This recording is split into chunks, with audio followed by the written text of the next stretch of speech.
آپ سمجھتے ہیں کہ صرف جھوٹ بولنا گناہ ہے،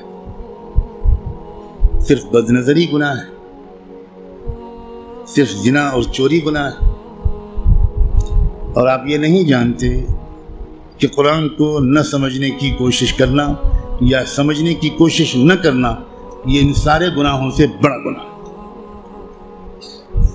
آپ انجینئر ہیں، بڑے خوش ہیں کہ میں انجینئر ہوں، آپ ڈاکٹر بن گئے، بڑے خوش ہیں کہ میں ڈاکٹر ہوں، آپ تاجر بن گئے اور آپ خوش ہیں کہ میں تاجر ہوں،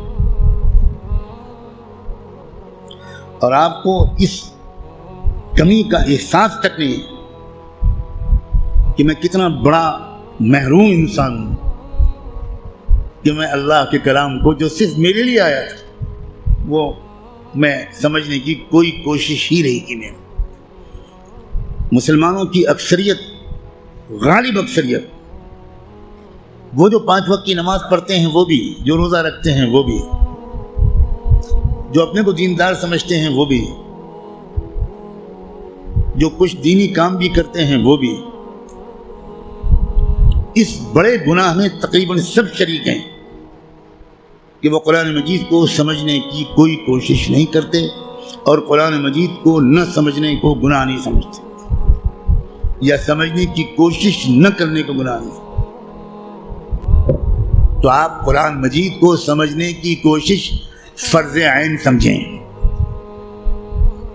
اور قرآن کو اب تک سمجھنے کی کوشش نہ کرنا یہ کبیرہ گناہوں سے بڑا گناہ سمجھیں۔ اور رمضان کا مہینہ جو گناہوں سے توبہ کرنے اور معافی مانگنے کا مہینہ ہے، اس میں سب سے زیادہ اس گناہ سے توبہ کریں۔ اللہ کے ہاں آپ کی بخشش اس سے کہہ کر نہیں ہوگی کہ اللہ حضرت میں تعلیم کے حلقے میں بیٹھتا تھا اور اس میں منتخب احادیث پڑھی جاتی تھی، اس میں فضائل نماز پڑھی جاتی تھی۔ یہ منتخب احادیث اور فضائل نماز اس لیے پڑھی جاتی ہے تاکہ قرآن پڑھنے کا، سمجھنے کا شوق پیدا ہو۔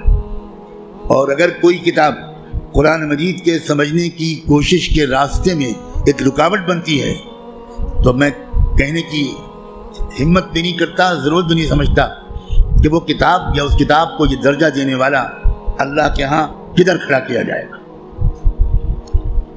رسول اللہ یہ شکایت کریں گے قیامت کے دن، یہ سن لیجیے، یہ قرآن میں آیا ہے، اور شکایت کیا کریں گے؟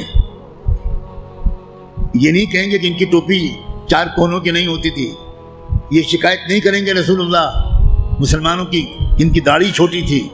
رسول اللہ شکایت کیا کریں گے کہ اللہ یہ ہے میری قوم جس نے قرآن کو چھوڑ دیا تھا۔ آپ جس کی شفاعت کی دعائیں کر رہے ہیں وہی آپ کے خلاف اللہ کی عدالت میں مقدمہ دائر کرے گا۔ ہماری عورتیں 100% تقریباً قرآن مجید کو ٹھیک سے شاید پڑھ بھی نہیں پاتی، سمجھنا تو بہت دور کی بات ہے۔ ہم نے کبھی فکر ہی نہیں کی کیا ہو گیا، مجھے کچھ سمجھ میں نہیں آتا۔ قرآن صرف تلاوت کے لیے نہیں آیا ہے۔ اول تو کتنے لوگ سال بھر تلاوت کرتے ہیں وہ آپ خود جانتے ہیں، لیکن میں کہتا ہوں اگر آپ سال کے روزانہ تلاوت بھی کرتے ہیں تو ایک بہت نیک کام آپ ضرور کرتے ہیں، لیکن قرآن کا حق صرف تلاوت سے ادا نہیں ہوگا۔ آپ کے دوست کا خط آپ کے پاس آئے، آپ کی ماں اپنا خط لکھے، آپ دور کہیں رہتے اور ماں آپ کو خط بھیجے، آپ خالی اس خط کو روزانہ پڑھ لیا کریں گے بس؟ اور دوست یا ماں اگر آپ سے کوئی مطالبہ کرتی ہے تو آپ اس پر عمل نہیں کریں گے؟ یہی سلوک ہم قرآن کے ساتھ کر رہے ہیں۔ قرآن کیا ہے؟ اللہ کے خطوط کا مجموعہ ہے، لیکن ہم کو کچھ خبر نہیں کہ اللہ نے ہم کو خط میں کیا لکھا ہے۔ آپ کا دوست آپ کو خط لکھے اور آپ اس کو سمجھ نہ پائیں، آپ چین سے سوئیں گے؟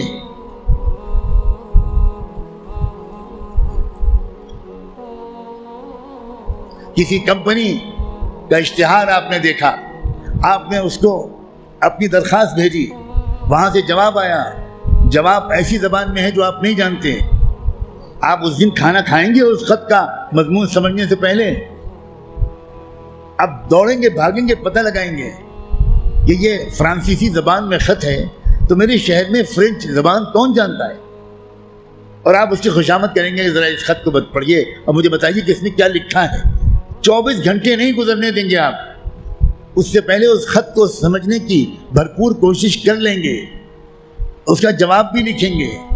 لیکن قرآن ہے کہ 60 سال سے آپ کو پکار رہا ہے، اللہ کا خط ہے کہ 70 سال سے آپ کو آپ پاس آ رہا ہے، لیکن آپ نے ایسے کان بند کر رکھے ہیں، ہمیں کوئی دلچسپی نہیں اللہ کے خط سے، اللہ کہتے رہیں ہمیں کوئی دلچسپی نہیں، ہم بہت مشغول ہیں، ہمارے پاس فرصت نہیں ہے، ہم بڑے کامیاب تاجر ہیں، ہم اسٹوڈنٹ ہیں، ہم پروفیسر ہیں، ہم ڈاکٹر ہیں، ہم انجینئر ہیں، ہم پولیٹیکل ایکٹیوسٹ ہیں، ہم جرنلسٹ ہیں، ہم اخبار میں کام کرتے ہیں، ہم کہاں قرآن کا ترجمہ پڑھ پائیں گے؟ بھئی ہمارے پاس کہاں اتنا وقت ہے؟ بھگتنے کا ہر وہ انسان، ہر وہ مرد اور عورت جو قرآن مجید کو سمجھنے کی کوئی کوشش نہیں کرتا اور قرآن کے مطابق اپنے آپ کو ڈھالنے کی کوئی سیریس کوشش نہیں کرتا، خون کے آنسو روئے گا وہ شخص، خون کے آنسو روئے گا۔